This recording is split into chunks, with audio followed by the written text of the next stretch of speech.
Today, I'm thrilled to feature Carrie Moreau, also known as the Roofing Wonder Woman. As a trailblazer in the roofing industry, Carrie has crafted a unique, empowering identity that resonates with her clients and community. Inspired by her lifelong admiration for Wonder Woman, she embraced this persona to create a brand that's fun, memorable, and most importantly, built on trust. Carrie's journey reflects resilience and her commitment to providing a 5-star experience that keeps clients coming back and spreading the word. She's here to share her story, insights for aspiring entrepreneurs, and her vision for empowering more women to step into their own Wonder Woman roles. Carrie, let's start a bit about your brand. Can you share your brand's vision and the core products or services that you offer? That was a multiple layered question. You get there. all of them. You get to pick. So your brand, your My services. brand, where do I want to start? And I definitely want to make sure that we focus on your Wonder Woman. Like what brought Yes. that to life? And I know, obviously you do roofing. Yes. But I know that that's not your vision completely. Like you have this dream to build something for women in sales. I do. So I do. I want you to talk about that. I know. It's like, which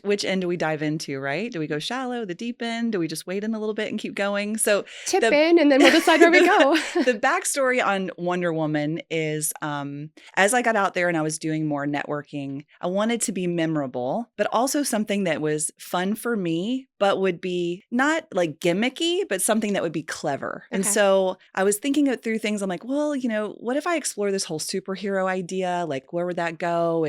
And so I was like, I really, really love Wonder Woman. I mean, just from the old school, like, Yes. Linda back in the day, and she'd spin around and turn into Wonder Woman on that TV show. I mean, all the way to like the current movies now. I'm a huge fan. So I was like, what if I did roofing Wonder Woman? And I tested it with a few people. Like, what do you think of that? And their eyes lit up and they were like, that is so fun. You should totally do that. You could totally pull that off. So the first thing I did was just change my current business card at that time to just my job title, Roofing Wonder Woman, and then put my real title underneath, like all the other things, right? And just to see how it felt with me. And most people didn't notice it. But when people did notice it, they would stop and pause and be so happy. Like the response was always a huge smile. And they're like, that is the best. I love that. Well, and I then, remember when you said it at BNI the one time. Yes. And you introduced yourself. I was like, that's clever. Yes. Like, that's a fun tagline that reminds me to remember what you do. Because so many of us forget the business name or we know you and it's like, oh, Roofing Wonder Woman. Of course, she's in roofing. Yeah. So now when people introduce me to someone else and they'll send me like a group text, intro, they'll say, hey, I want you to meet my friend Carrie. She's the Roofing Wonder Woman. And so people don't even know that's on my, business card or it's like my little tagline, but they just take that as like the trust is built in. Like this person saying that I'm a roofing Wonder Woman, like that's interesting, Right.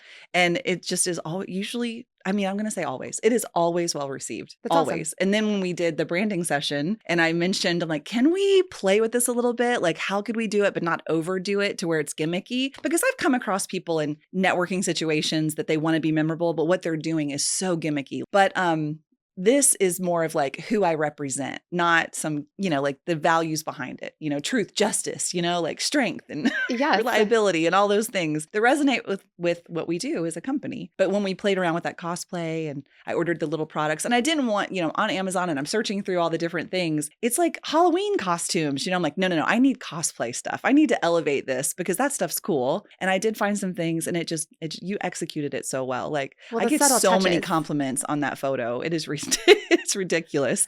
And there's going to be an awards thing coming up where, it's for our networking. It's for, BNI, for Business Networking International. So they're going to have the banquet with the awards and I'm getting some award at that banquet. So exciting. And I'm like, I'm going to wear the Wonder Woman tiara that I wore that's in my business card photo. You should with the little cufflinks. The cufflinks, I don't think I'm going to wear. Do they not stay on? No, they're kind of weird. They were really great for the photo, but I want to be comfortable and confident and not be worried about some weird thing I'm wearing, but I can definitely wear the tiara. I can pull that off.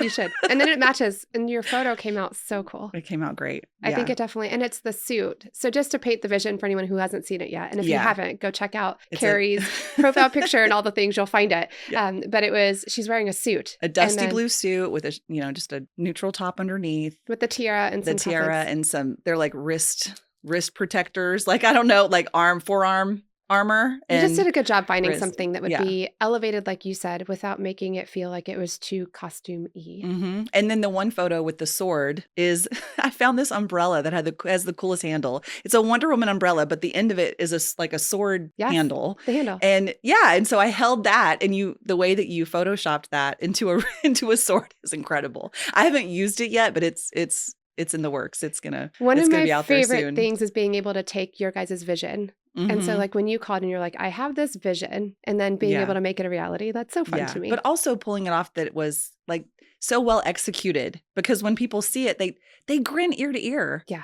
They're like, what is this? And they're like, oh my gosh. I even had people say, oh, you've got to get one of her cards. You've got to see this picture. Like I was at a I was at a wine tasting event. There's like 35 women there. It's a house, like a little house party. And it was right after the hurricane. So someone, oh, I know I heard what you do. I need one of your cards because I have a roof leak. And then they, gave her the card. She just loved it, made her so happy. And then she turns to her friend across the room and she's yelling at her, like, you've got to get over here and see this. So I ended up handing out like 10 or 12 business cards. This group, I wasn't there for business, but I ended up handing out my card to everyone because they just loved the idea of it. It Okay, made so them so happy. tell me the power of that. How is that helping? So now that you have this piece, this headshot, and you had headshots before. Yes. So I know that you've done professional stuff before, but now that you have this one that's the Wonder Woman that's really encompassing your persona, how has that really made a difference? Yeah. Other than just giving them hype something to talk about. But has that impacted your confidence? Like, tell me a little bit more about how now that you have that, you're helping with your branding. It is very empowering, and it makes people curious about who I am and what I do. So far, what it's been like is that they immediately, something in them resonates with it, and it gives them a little spark of joy, because what is fun about your roof? Absolutely nothing. Nothing. What is fun about having a problem with your roof and then having to make the time to call someone and then have that person talk to you, set an appointment, follow up, and just all the process of all of that? It is not fun at all. No. Whatever the stress is that's behind them making that phone call, it's alleviated, and it makes them curious and interested and kind of like, oh, this is going to be a good experience. They're immediately in a better mood to move forward with this thing that makes you cranky. So then, okay, so a lot of times people have ideas and they have these concepts, but I love the fact that you married Wonder Woman with everything that she's known for, the justice and all those pieces. And you brought it into an industry where that's not what people are really, when I think of roofers, and I'm sorry, but it's a stigma. Okay. It's fine. You're going to get someone and it's like, oh, come check out free roof inspection. You always feel like it's never going to be free, and you're going to come in and you're going to tell me like 5 bajillion things that are wrong. And now I'm walking out with a 20, 30, 50, what is it? Like, who knows how much money. And so I love the fact, because it's almost like subtly you're instilling trust without having to say a word. But that is also who we are. Like, we don't door knock. We don't chase storm. We're not storm chasers. We're not let me get on your roof and sell you something more than what you need. We're building our company to be a trusted like advocate for you and your family and your home. So you have that person you find, you're out in the world and you need your car fixed, and you go to the same person over and over because you develop that rapport and they treated you well. I mean, people can say the same thing about car sales. Like, there's industries that just have that negative stigma attached to it. And in Florida, negative stigma and roofers is synonymous. Like, people do not like us. Right. And so we have built our company to be a trusted resource for people and to give them information about what is the best things that they need to protect their family and during storm seasons and just all the crazy weather we have here in Florida. And it is immediately just a sigh of relief in a lot of ways. So tell me, I guess, a couple of the things, because this is not the only industry that people have a bad stigma with. So I love the fact that you've taken something that is more synonymously known with negativity and you've turned it into a positive thing. And I know that you've done 5-star Google review campaigns, but that's not out of paying people. These are people that have actually worked with you and want to provide 5-star reviews. So I guess if you were to say, I'm going to look back and say the top 2 things that we did to really be able to focus on building that trust and getting this 5-star experience. If someone's in an industry that you're like, man, this is an uphill battle. Like, the whole world thinks that I'm a used car salesman. Yeah. So top 2 things, what would you say? Top 2 things is always answer your phone. Okay. So communication, people being able to get a hold of you, and give them the permission to tell you when things are going wrong. So, most homeowners, they had a bad experience in the past with someone from our industry. So therefore they expect that bad experience going into having to take care of something with their roof. So they're immediately on the defense from the very first phone call. They're like, ugh, but they crossed a bunch of hurdles, read reviews, got a referral, whatever. But now they're here and they've landed, on the phone with us or through an email. So it's the way we respond and giving them permission throughout the whole process to tell us when things aren't going the way they want it to. Okay. So I know you said 2 things, right? But answer your phone and being be willing for people to tell you when things aren't going right. Okay. But I mean, that's leading into another one that you wanted to say. So I don't want to cut Yeah. you off just on two. I mean, if But this yeah, I just wanted to wrap it up. I didn't want to just go off into a rabbit trail. yes. But, when we're having those conversations, no one in my company, or at least this is what we constantly talk about, is that to give everyone is to be open to like, what can I do for you? How can I make this right? What would make it right? Asking them, because it's different for every person. And a lot of it is something really small. It's usually nothing really big, and it's something we can take care of easily. But when I meet with someone for the first time, I can kind of get a sense that they're got their walls up and they don't trust us immediately, or they're skeptical, or I have some people. I had a lady text me over the weekend to tell me that it was worrisome, and I'm like, worrisome? What a word that is, to Heavy. talk like worrisome. I was like, okay, let me get to the bottom of why she feels this way. It really is a feeling she's having because we haven't done anything. Got it. There's been no error made on our part, but she has a worrisome feeling. So, okay, let's address this worrisome feeling. And then she said, well, this is the number one problem with contractors.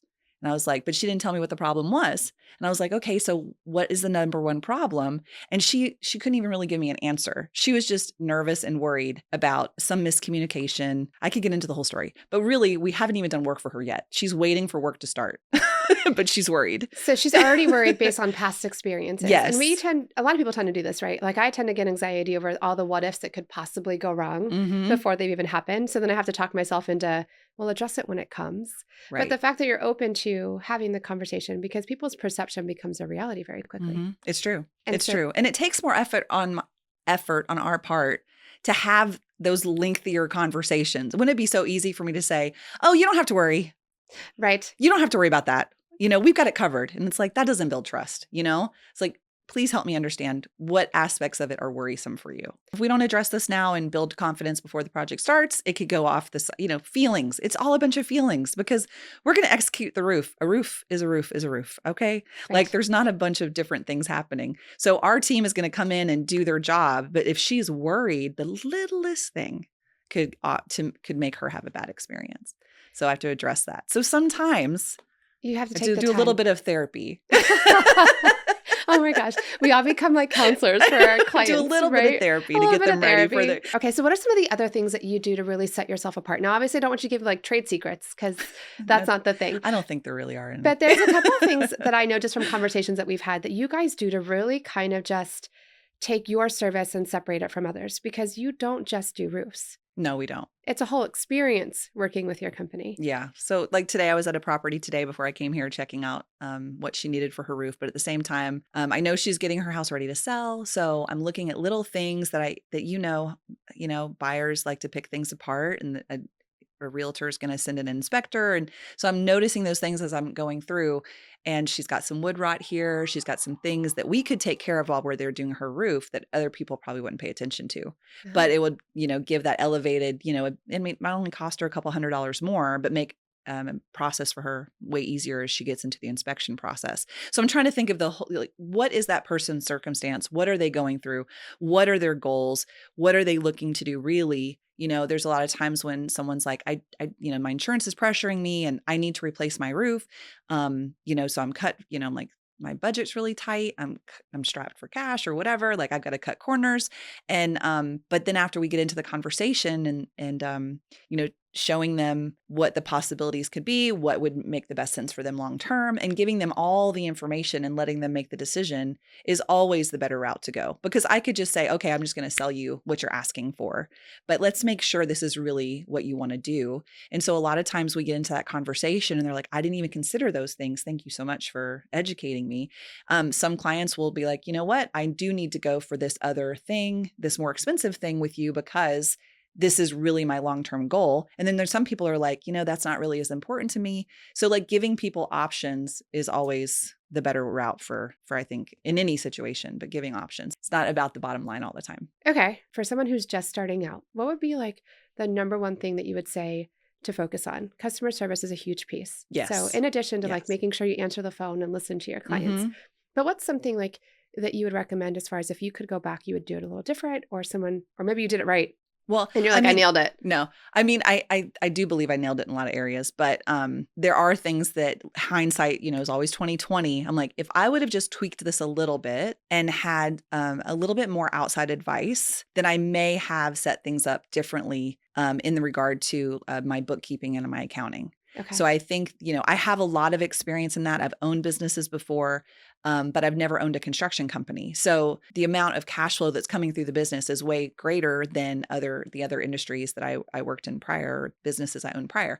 So I think that would have benefited me more, is to have some more higher level advice. There's not very many people that I run in my circles that have done what I have done. So, you look to the people around you to help you get boosted up to start. And I had enough to get going, and I had enough people around me that were giving me advice, but I wish I would have gone to a higher level, like someone I found someone now, but I really wish I would have met him like 3 months before I opened the doors. Okay. To set some things up to make it go smoother, So now I'm kind of playing catch up. We're almost at our 4-year anniversary. So I feel like I'm just now getting traction to some things in our company. So I wish I would have had that advice back then, but I have him now. So it's all good. I love it. And this is where, and I think it's a progress, right? So I think I like to tell people, give yourself grace. You did a lot of things right. You're in business for 4 years. That's phenomenal. And then now it's give yourself grace for the things you wish you could have done different. And then just implement it going forward. Yeah. And a lot of it, I don't even know what I'm going through now. Like even if I would have had that, maybe I would still be going through these growing pains, because when you're scaling, it is so weird. For me, it's been very strange, because you get used to a certain amount of emails.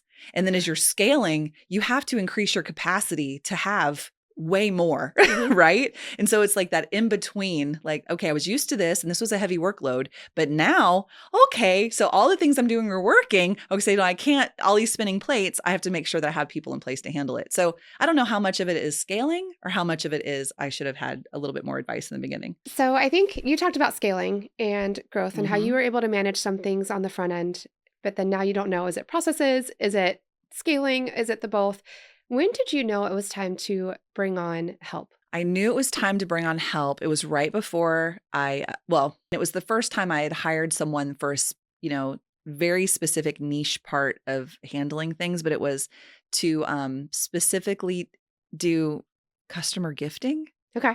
So, we close out the experience with the customer. We have this great experience, and I had read a book about the retaining of clients and referrals when you give a gift at the end of whatever with this person. I was like, I went out and looked for a company, went shopping for a company to do those services. And I could not justify how much they were charging because I don't like cheap stuff, right? I like stuff that's nice. So I would rather spend more money on the actual thing that I'm giving to someone than I'm spending on somebody to put it together to send it to them. So it wasn't balanced out in the price point. I was like, I can do this, but I can't sub this out, but I could probably hire somebody to do this, and they could also help with other things at the office. So my wheels started turning, carving out parts of different people in my company's little menial things they were doing that was weighing them down. Okay, how can I put this over to administrative assistant? Started working on that workflow. And then I was like, well, they're also going to do gifting. So now when we finish with a customer and the project's all done, even if there's someone that is a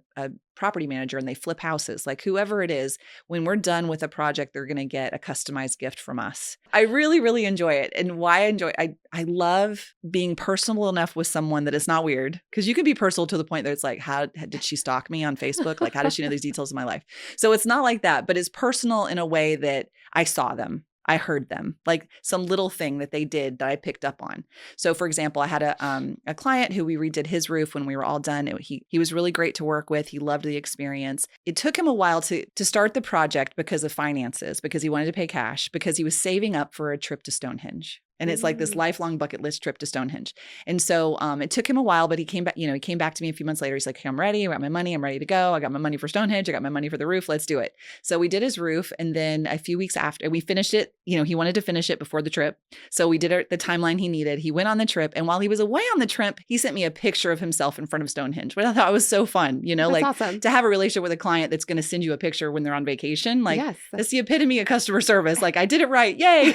So he sent me a picture. So I took that picture, gave it to the assistant that I had hired. She found a company online that will put a picture on stone. We had it made for him, and that was his final gift. When I was in his home, checking out the property, he brought me inside and he took me on a tour. And one of the walls in his house is all the photos of his trips of all the places he's been. That's very So cool. I thought this would be because it would, usually if I go on a trip, it takes me a while to get that photo up on the wall. Yeah, 100%. So he came home from the trip, and a few days later, that's what he had waiting for him at his front door Oh, I love was it. his picture and himself in front of Stonehenge that he had sent me on a piece of stone.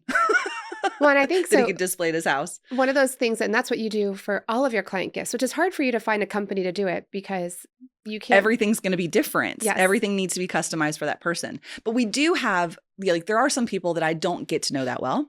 Okay. That I'm just there for a very short amount of time. So we have a gift that's more like company stuff, like a tumbler and chip clip and I think a tape measure, some other things. So many times when you think about marketing and you hear about branding, they're Mhm. saying, put your name, put your logo, Yes. do all this stuff. And you have found a way that's getting your name out there Yeah. without having your logo on it. Yeah. And you Make it about them. It's made not it about about us. them. It's about them. Like we were a small little sliver, but I just want them to remember that anytime someone mentions anything about their home and their roof, I want their experience to be memorable to where they're like, you have to meet my friend, Carrie. I love that. And then I want to finalize this conversation about the knowing when to bring on help, because I think that is a common issue for so many entrepreneurs. And so this Mhm. is something that you valued. You know you wanted to get done. You could do it. You were doing it. But then at the end of the Mhm. day, it was the cost, right? So it Yeah. is a cost to bring on an assistant. Yes. But has bringing on that assistant, what's the return on that investment? Way more than Oh yeah, way more. Way more. And we had a really great experience working with someone that we both know in the process of hiring her. So, it was, I reached out, they helped me find this person, and she makes our office better. Like we found just the perfect person for that position that when I come in, and she also like stocks our fridge and our mom went shopping, like I come in on a Tuesday morning and mom went to Publix and all the snacks are there and everything's put together. But, just finding those things that made everyone in our offices lives a little bit easier because work is daunting sometimes. I mean, we're there long hours. We've opened up the opportunity for people to tell us when things aren't going well. You've had a day where your tire was flat when you went to get in the work truck. There's just a million things going on. So having our workspace be an inviting place, that's one of the things that I said is that I wanted to put over to her role. This is your role. Make our workspace somewhere that we all want to be. And she just ran with that. And the gifting thing, she runs with that. She writes my thank you cards and then I just sign them. What are the things that you are doing right now that need to be done, but don't need to be done by you? Mm-hmm. And then evaluate how much time it's taking you and what is it keeping you from doing? Yeah. Because I think for me, one of the things I was looking at was, okay, I need help. There's only so many hours in a day and there's only so much I can get to. Mm-hmm. What is it that I don't want to do? Or what is it that I don't need to do? Yeah. And then what can I do to outsource? So I started by outsourcing, not with somebody that's coming into my office. I love it. I don't have an office yet and I don't have that place, but outsourcing to something that I was like, okay, can they do this? Can they do it better? That's even better. So hiring an expert. So for me, it was like social media. That was the first thing I was willing to let go. Mm-hmm. And I sat down and I looked at how long it was taking me to create it and do it. And I was like, yeah, wait, well, if I look at how much of my time and what is that keeping me from doing? Yeah. Outsourcing is so fun too. Oh gosh. It feels so good to outsource something, Well, but even personally, what are the things that I could outsource personally that'll free me up mentally, that mental load I'm carrying around for whatever it is at home that needs to be done. So outsourcing things at home, instead of having someone clean my house once a month or whatever, I guess somebody come every Monday, resets my house for the whole week. Oh, it's amazing. Incredible. And yes, it was an investment, it is an investment, but the mental clarity it gives me when I, that I don't have to deal with whatever's going on, I need to have an organized space for me to feel like I can think clearly and make decisions quickly and all of that, and not to be stressed about something that needs to be taken care of for my family.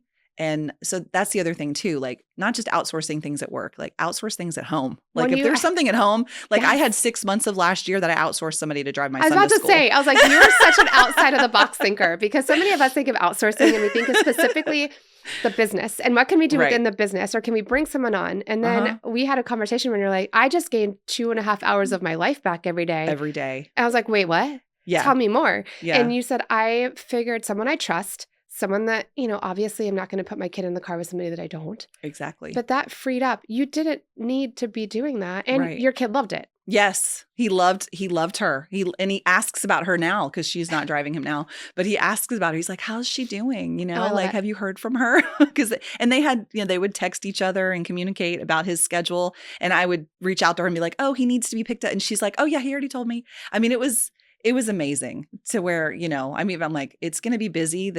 Usually our slow season is slow, right? January to March. And our slow season, I can already see that it's not going to be slow. So I'm going to need help. So Well, because you've been able to I'm going put to be certain calling her things in again. place that allow you to focus on what you're good at. So having an Mm-hmm. assistant that can take care of your client gifts and Mm-hmm. make that vision come to life has freed you up to do more networking, do more of the sales calls, do the Mm-hmm. pieces that really you're great at Yep. and you don't want to give to somebody else. Mm-hmm. Because I've even outsourced in a way, it's very important to make your notes with your client, like right after the meeting, like right Okay. after you have that first phone call that takes, that is engaging, or that first face-to-face appointment. As soon as you're done, make notes about everything that was talked about, the personal stuff, the project stuff, everything. And the details, like I'm serious about the details and listening. So it helps me to be a better listener too when I'm trying to capture all the information. But as soon as we're done, I'm moving on to the next thing. So what I do is I dictate all that information, just brain dump it, and then I send it to somebody else to input it in our system. Oh, I love that. Yeah. So smart. Because sometimes I'll take a bunch of notes and then get called to the next thing, or interrupted with a text, or interrupted with an email, or somebody needs me, or I've got to go out the door, and those notes never make it in to where they need to be. And then, so they put all those notes in, and then they're creating the next follow-up. Like for the next person, the next touch point is being set as soon as that first touch point's finished. That's how you're so good at the follow-up. Yes. Okay. That's the trick. So that's one of the things I will have to say. Like I've thought to myself so many times, I'm like, she is so good at the follow-up. Like, what is she doing? That's Yeah. it. So you literally have yourself set though, that whenever you're finishing an appointment, before you move on to the next thing, you're dictating, Yes. which isn't taking you as long as like actually writing out the notes. Dictating. And then Dictating, sometimes, it sending. goes to somebody else to put it in. And then they're scheduling the next time I'm supposed to talk to that person or follow up. And that follow up isn't just for me. It's me and then an assistant. Okay. So if I miss it, she's looking at it. She's like, "Hey, did you talk to that person? Did you follow up with them?" I'm like, "No." She's like, "Okay, I'm going to do it right now." Love it. And then when she does it, she puts the notes in, and then she schedules the next one. Okay. Yeah. So I have some people. I have one guy, I think we did follow up for 6 months. I mean, usually people are within 30 days, less than 30 days to make a decision. And he was 6 months, but he kept responding. He just wasn't ready. And so at the end of it, I was like, wow, like I asked him, how, like, what was it that made you want to move forward and do business with us? I ask everyone that when I'm signing a contract, like, what was your deciding factor? And he said, "You were just always accessible. You like continued to follow up with me." He's like, "All the other people I talked to just faded away and doesn't even know who I am." He's like, "But you knew all the details of what I was doing." He's like, "You were actually keeping it in front of me so that I would do what I needed to do to make it happen." Well, and I keep hearing, so many of us in business really miss out on this opportunity. It's the follow-up because so many of us will reach out once and then we'll reach out again. And then it's almost like this stigma, like, no, we're bothering people. Mm-hmm. And then I just can't help but think for myself. I'm like, I need to stop thinking I'm bothering someone because there have been so many times that I do want to work with somebody. Just my life is busy. Yeah. I'm running a business. I'm running 2 children around. I'm trying to manage a household, my own life, like all of these things. And a lot of times when I'm thinking about something, it's at midnight when I can't call to make the appointment or to do the whatever. So when they follow up with me, I absolutely love it because it's not always that I don't want to work with you. Unless I give you a flat out no. Yeah. And I mean, Like- I'm not going to I'm not going to harass someone, but I will say to them, I want you to know that follow up is really important to me. So I'm going to continue to follow up with you until, you tell me that where done. you would like this to go next. Yeah. I'm going to continue to check in and follow up with you. And then I'll even say, "Is that okay?" Yeah. And then they'll say, "Yeah." And I said, "Well, just let you know, I'm not, this is how it's going to be. And at any time you're like, you made a decision to go with someone else, or you're putting the project on hold, whatever it is, just let me know." But sometimes they're not even answering through that whole process. Well, and they could not be. But then there's also something about the fact that you're actually following up and they see it. So I can tell you, like, there's been numerous text messages that I see and I'm like, oh, okay, yeah, I need to get back to you on that. But I'm in the middle of a session or I'm in the middle of whatever that, because, the watches are fantastic, but they're so great to also be able to read something and then it goes away. It just goes away and you forget about it, Yeah. right?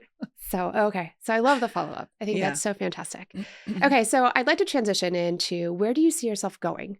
Like, what are future plans outside of, I know you're planning on growing and you obviously want to scale certified best roofing. Like, that is a plan. But what do you see in your future because there's something that you want to do with the sales in women. I want you to Yes. talk about what your vision is for that. For me personally, when I go to look for information, it's out there. But the bigger people that are more popular, like well-known, that do sales or encouraging people in sales, the majority of them are men. I think there's a space for women that are in sales because there's lots of us. There's lots of us women entrepreneurs. Like we're out there, we're hustling, we're doing all the right things. And I think that we don't have a community where we go to talk about the challenges of being in sales. Yeah. I mean, it is it is a mental battle when you're walking in to be told no. How many no's can I take? I, for me, like have finally gotten to the place now, although sometimes it still jolts me, where I have to remind myself that every no is just making room for the right yes. But there are days when those no's kind of sting. Well, it feels like sometimes, at least me personally, is I'll get a whole slew of no's in a row. Right. Right. So it's not like no, yes, no, yes, no, no, yes, yes. You know, it's like no, no, no, no, no, no, no, no, no, yes. I'm like, oh my gosh, that was so many no's. Are you kidding me? Right.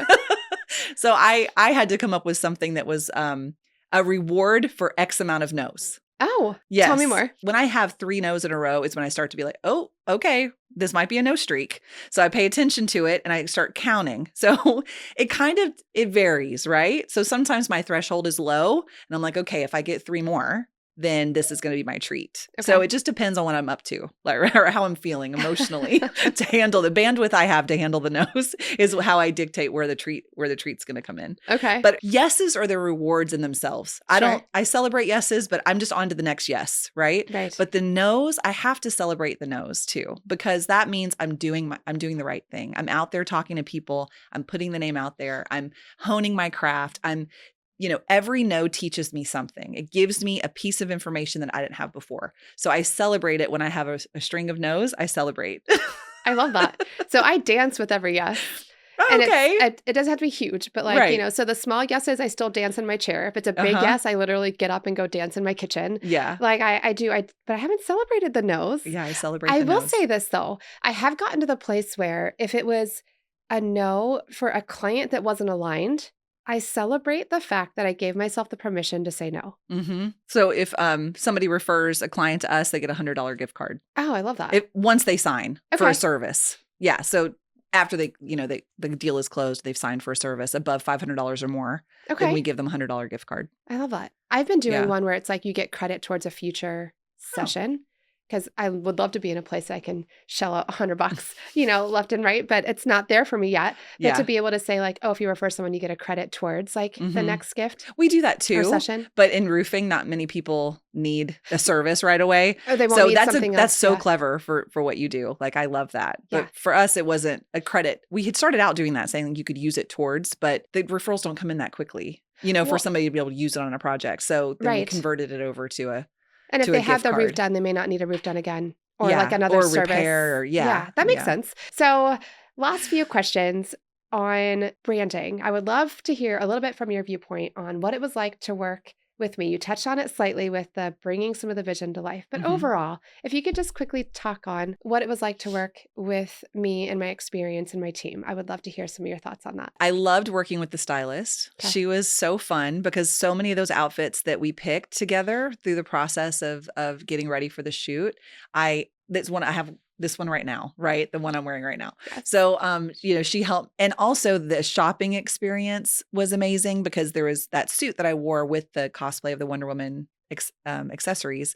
I would have never bought a suit that color. It's not a color I gravitate to.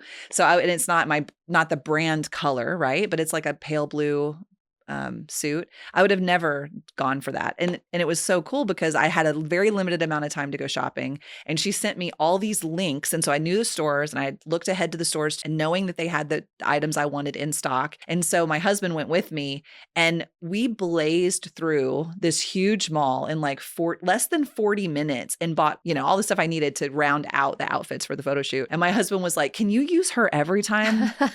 Because this was amazing. Yes. He was like, She knew exactly what you wanted. And he's like, this is he's like, how much do we have to pay that this is like just part of your life now?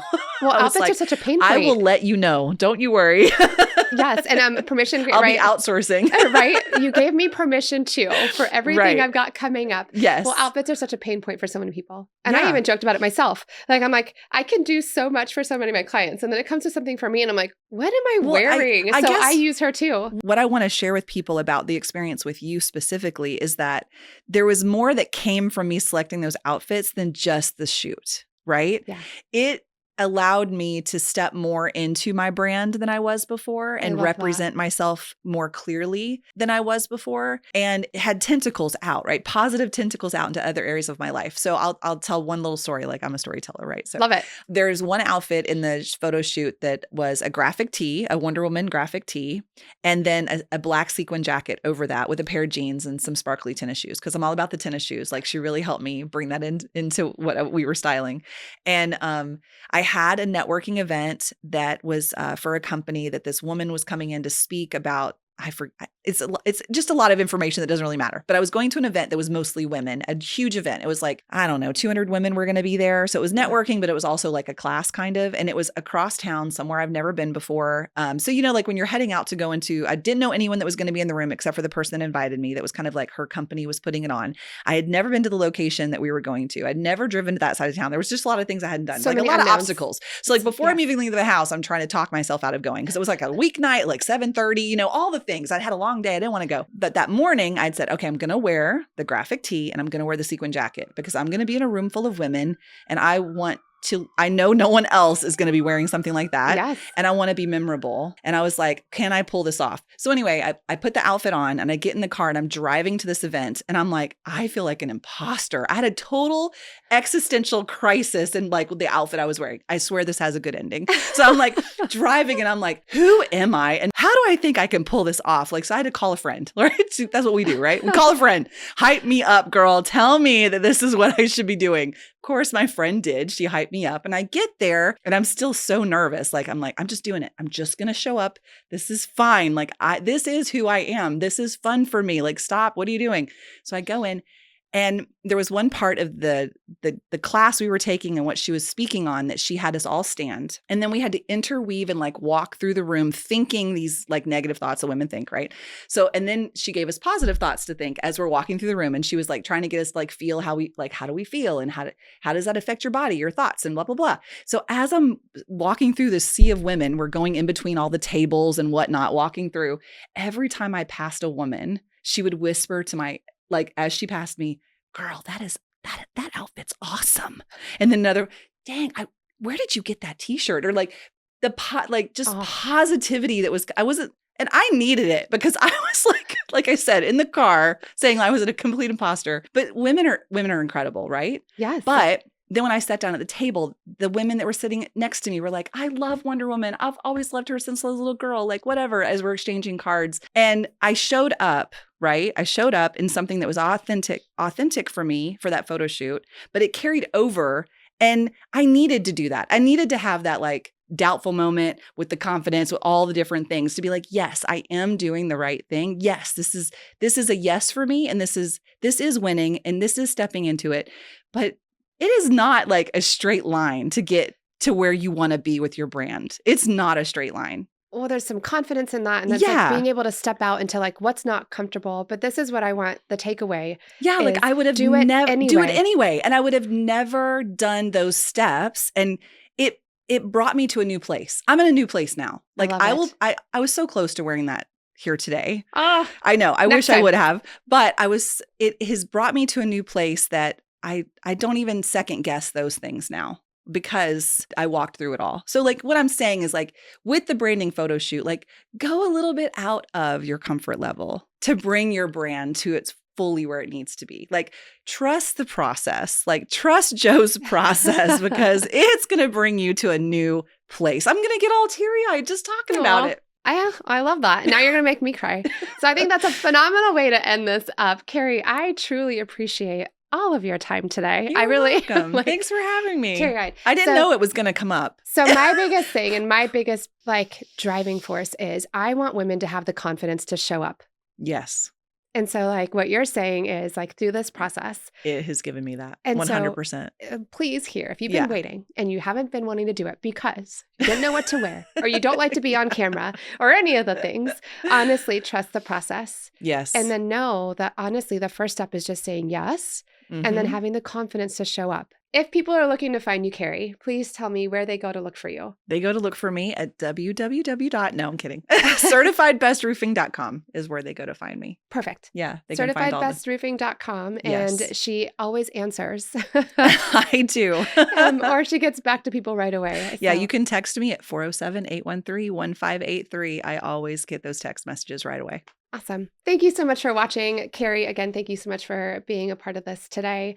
And if you've been inspired to pursue a brand photo session or have any questions, please reach out at Branding by Jo on all the things and be sure to like, follow, and subscribe so you can watch any future episodes.